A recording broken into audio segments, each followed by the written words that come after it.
Alright guys, we're back on Sunday Fun Day. I want to throw a big thanks out there to the Torchman Rod and Custom Club. Went out to the barbecue last night with some good friends and had a great time out there. Been a long time since I've been out there, probably a good 15 years since I've been there, and it was nice to see they were keeping it old school again. Love it. So it was a great time.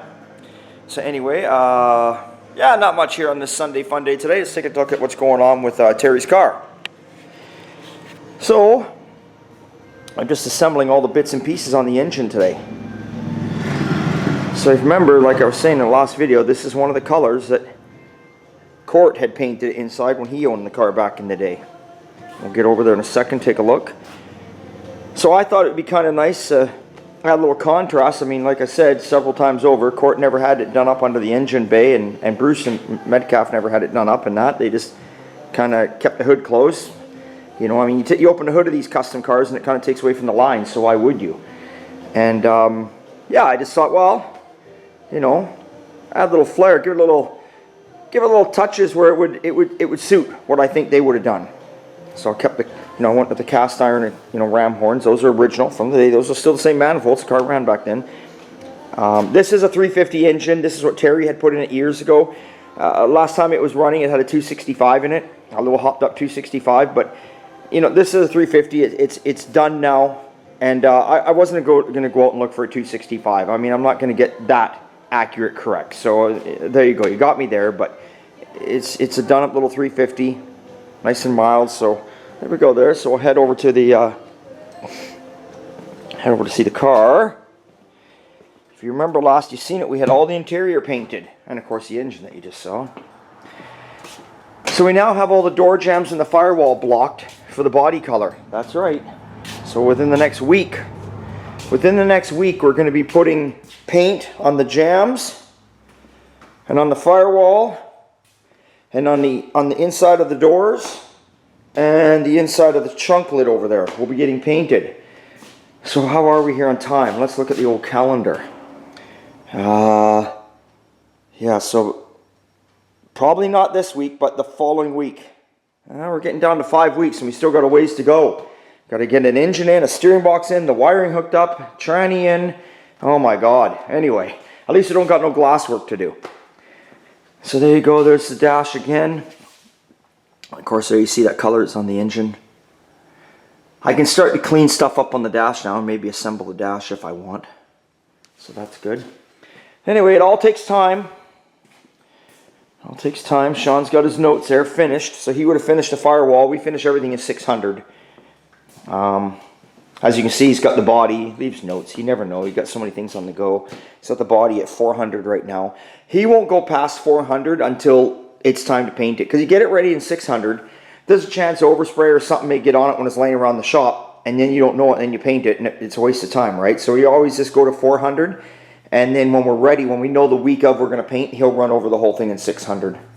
So, yeah, that is what's happening today. Nice quiet day.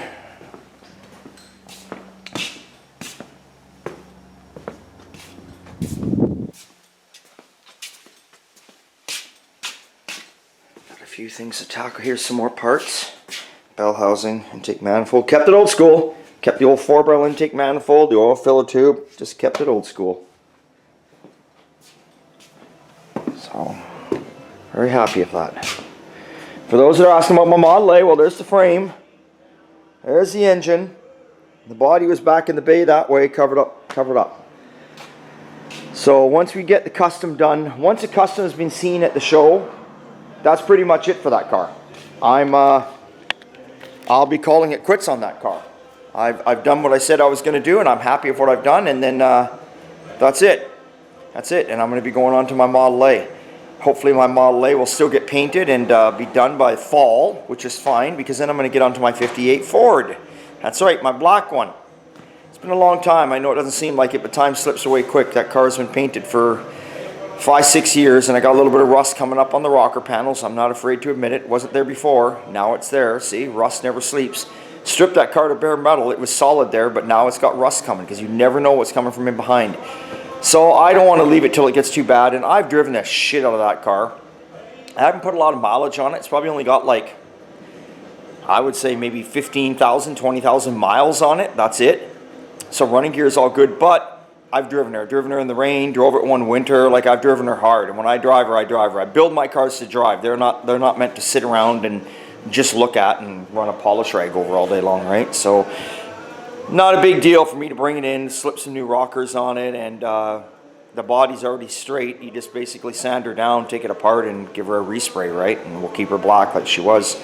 And she'll be good, hopefully, for maybe a little longer this time. But like I say, you never know. So anyway, that's what we're doing today. Maybe I'll get back to you in a bit here and show you when I get the engine completely together. I got a bunch of parts and pieces over here, just kind of playing. So yeah, we'll see what happens here. All right, well, I'm getting a few things put on the engine. I got the harmonic balancer, the pulley, the old engine mounts, new fuel pump, new water pump, exhaust manifolds, intake. Takes on there, distributors in there on number one there, number one there. I'm not worried about the oil filter. That's the old one. I'm going to leave it on there to the end. Sometimes you're putting engines in. You shouldn't if you're careful, but sometimes you can bang the oil filter. So I prefer just to leave the old one on there and put a new one on in the end. So it's not much. Valve covers are next here. Get the valve covers on it, then get it off the stand, and start bolting the bell housing and the clutch and the flywheel and all that, all those parts on it. Then away we go. Just sitting in the back, listening to lots of rock and roll last night at Torchman again. Thank you. So today, instead of listening to rock and roll, I'm listening to Willie's country music station. Oh, Willie Nelson. I like that old country shit too. I like it all. So that's about it. But anyway, I'm going to head in, have lunch, then get back to it, and I'll follow up with the end of this video, just showing you the engine and tranny all bolted together. Okay guys, I didn't get the tranny and bell housing on here because I realized I got an engine getting dropped off and I need the cherry picker for Monday. So I just stopped at that point because it's not a big deal. I'm not putting this engine in this week anyway. It's going to follow me. But I wanted to show you, I can't remember who I got them from now. If you go on eBay and you punch in valve cover adapters, you can buy these. Now this is a newer block, obviously like an 80s block. It's 4-bolt main, 350. I bought these adapters, which allow me to run the old school valve covers, because I was asking Court, and he said when they were showing the car, when him and Bruce were showing it, he had these finned Corvette valve covers on it. And of course they had a 265 in it, which means a staggered bolt pattern. See what I mean about how the bolt pattern doesn't line up? I've had these for years. They've been polished. They just need a good clean. I never used them on nothing. So what this adapter does is they give you the studs, you put your studs in there, then they countersink a hole, and that allows you now, then they've got threaded holes over there, you see on the other side of that. It allows you to put that on there. There we go. My staggered valve cover on there. And they make all sorts of valve cover adapters for everything.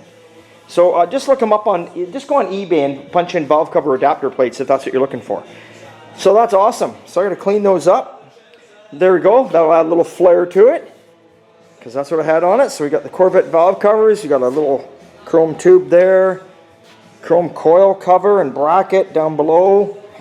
I've got a chrome pulley and a chrome fan. That's about it. That's the only chrome this engine's getting it. Just keeping it simple, keeping it very simple.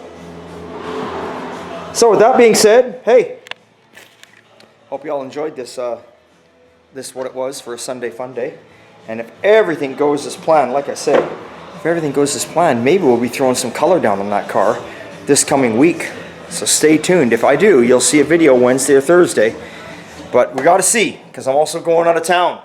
Things to do, people to see, places to go. Like I said, every weekend from now to September, I'm not here. I'm gone.